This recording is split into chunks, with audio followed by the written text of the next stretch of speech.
Hello everyone, स्वागत है आप सभी का एक बार फिर से आपके अपने YouTube चैनल मैट गेम क्लासेस में। आज हम लोग एक बहुत ही ज्यादा इंपॉर्टेंट पॉइंट डिस्कस करने जा रहे हैं कि पार्ट ए बी सी में कितने क्वेश्चन अटेम्प्ट करने हैं और बेसिकली ये बात करने जा रहे हैं कि आपको पेपर कैसे अटेम्प्ट करना है।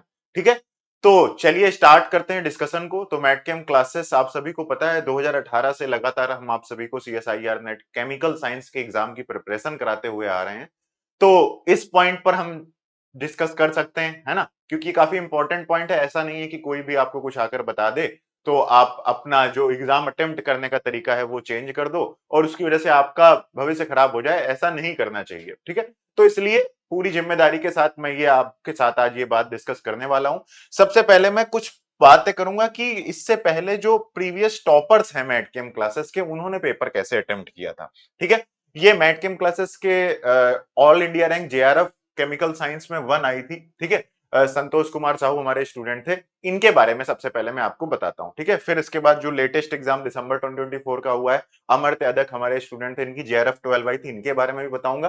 प्लस साथ ही साथ आपको एक छोटा सा सरप्राइज भी दूंगा कि आपके जो एग्जाम से पहले के जो 7-8 दिन 10 दिन बचे हुए हैं, उनमें आपको एक सिलेक्शन करने का तरीका, जो क्योंकि अभी आपके पास आज कितनी तारीख हो गई है, 18 तारीख के लगभग हो गई है। ठीक है, तो आपके पास 8-9 दिन बचे हुए हैं, तो ये टाइम है प्रैक्टिस करने का। और प्रैक्टिस के दौरान ही आपको अपनी स्ट्रेटजी फाइनल करके उस पर प्रैक्टिस करनी होगी, तब जाकर आपको पेपर अटेम्प्ट करना चाहिए। तो मुद्दे पर वापस आते हैं।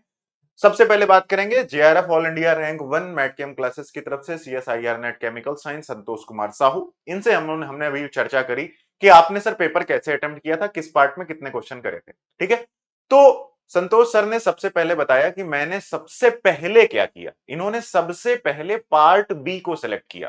ठीक है, क्योंकि आप सभी को पता है part A part B part C में आपका पेपर आएगा। तो इन्होंने सबसे पहले क्या किया, इन्होंने सबसे पहले पार्ट बी के क्वेश्चन पे अटेम्प्ट किए। अब CSIR नेट केमिकल साइंस की बात करें या आपके जो भी अदर सब्जेक्ट है जिसमें आप एग्जाम देने जा रहे हैं, तो उसमें पार्ट बी जो होता है उसमें 40 क्वेश्चन आते हैं। ठीक है, केमिकल साइंस की बात करते हैं तो, और उसमें से आपको 35 क्वेश्चन अटेम्प्ट करने होते हैं।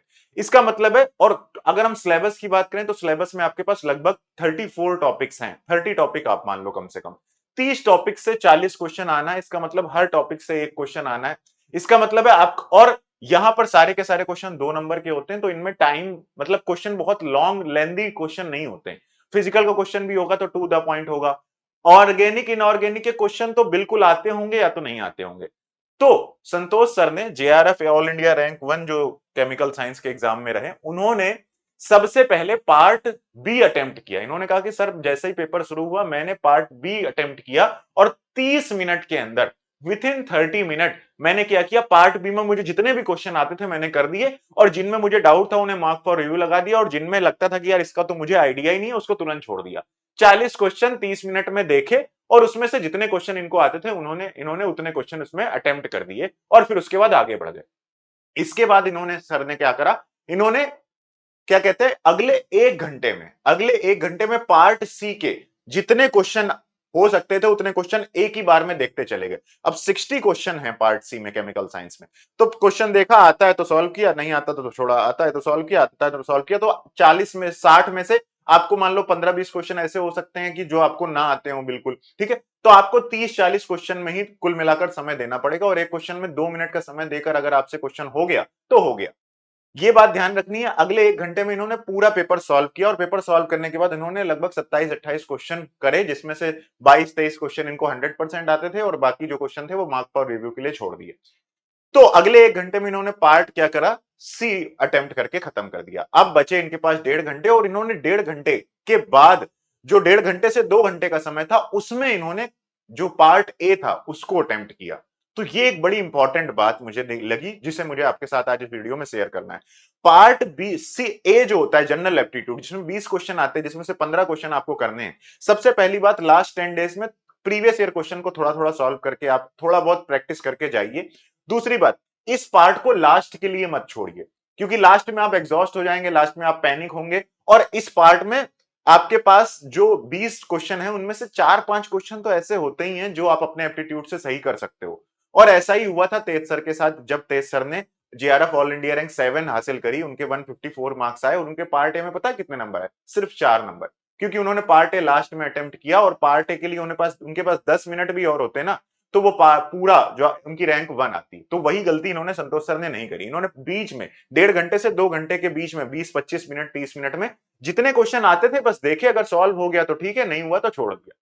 अब इसके बाद बचा 1 घंटा। 1 घंटे में इन्होंने सबसे पहले पार्ट सी को ध्यान से देखा, उसमें से पूरा प्रॉपरली देखा कि जिस क्वेश्चन पर मुझे डाउट है थोड़ा टाइम लेकर देखा, और किसी भी क्वेश्चन पर बहुत ज्यादा समय नहीं दिया। तो ये बात रही, इस तरीके से पेपर को अटेम्प्ट किया गया। पेपर सबमिट करने से पहले तो क्या बातें इंपॉर्टेंट हमारे लिए निकली?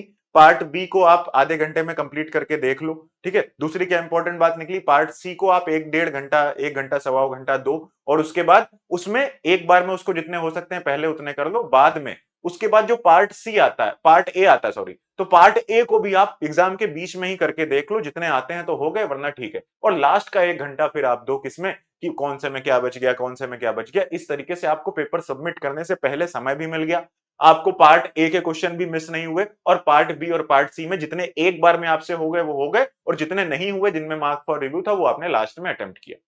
अच्छा, अभी मैंने बात करी अमर तदक सर से, जिन्होंने दिसंबर 2024 में आपकी ऑल इंडिया रैंक जेआरएफ में 150 सॉरी 12 रैंक लाए, और इनके 151 मार्क्स थे। इन्होंने भी यही बताया कि मैंने सबसे पहले क्या किया, मैंने सबसे पहले अपना पार्ट जो सी था उसको 1 घंटे में कर लिया, उसके बाद फिर इन्होंने आधे घंटे में पार्ट बी कर लिया, उसके बाद फिर पार्ट ए किया आधे घंटे में, और लास्ट के 2 घंटे जब बचे तो उसमें इन्होंने क्या किया कि पूरा पेपर को समराइज करना, ये सारी की सारी चीजें करी, ठीक है। फिर इसके बाद ये 7 डेज वाली क्या बात है, तो वो मैं तुमको बताता हूं।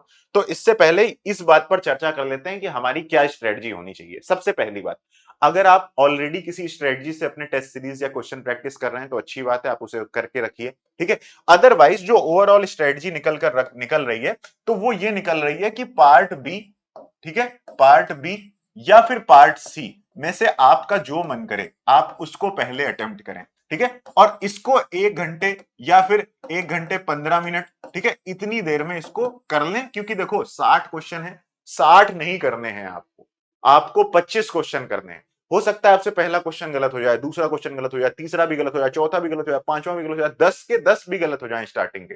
आपको ये नहीं सोचना है कि मुझे सारे करने हैं, आपको ये सोचना है यार मुझे तो सिर्फ 25 क्वेश्चन हिट करने हैं।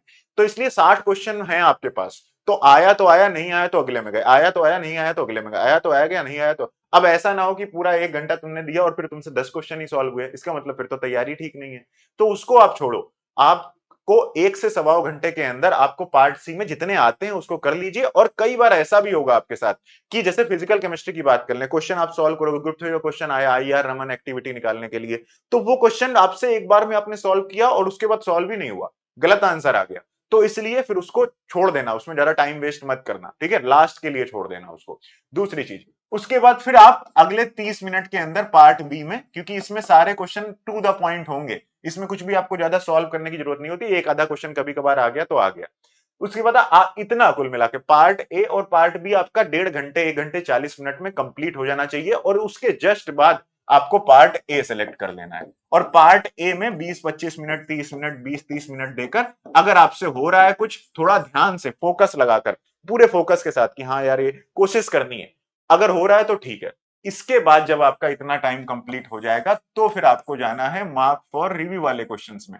आपको सबसे पहले mark for review, mark for review, इसमें जाना है, आपको चेक करना है, आपको सबसे पहले आपको पार्ट सी चेक करना है कि पार्ट सी आप देखिए कि आपके कितने क्वेश्चन आपको 100% कंफर्म है, उसके बाद कितने क्वेश्चन आपके बच रहे हैं। देखो पार्ट सी में, जैसा कि अब थंबनेल की भी बात कर लेते हैं, ठीक है, लास्ट में, क्योंकि अब सबसे लास्ट में तो आपको यही डिसाइड करना है ना। देखो पार्ट ए में तो जितने आ जाते हो 100% कंफर्म हो जितने, उतने कर देना, रिस्क मत लेना। एक या दो क्वेश्चन पर रिस्क लेना है आपको सिर्फ पार्ट बी में, और एक या दो क्वेश्चन पर रिस्क लेना है पार्ट सी में, और एक क्वेश्चन पार्ट ए पे भी ले सकते हो, अदरवाइज रिस्क मत लेना, मैं तो यही कह रहा हूं।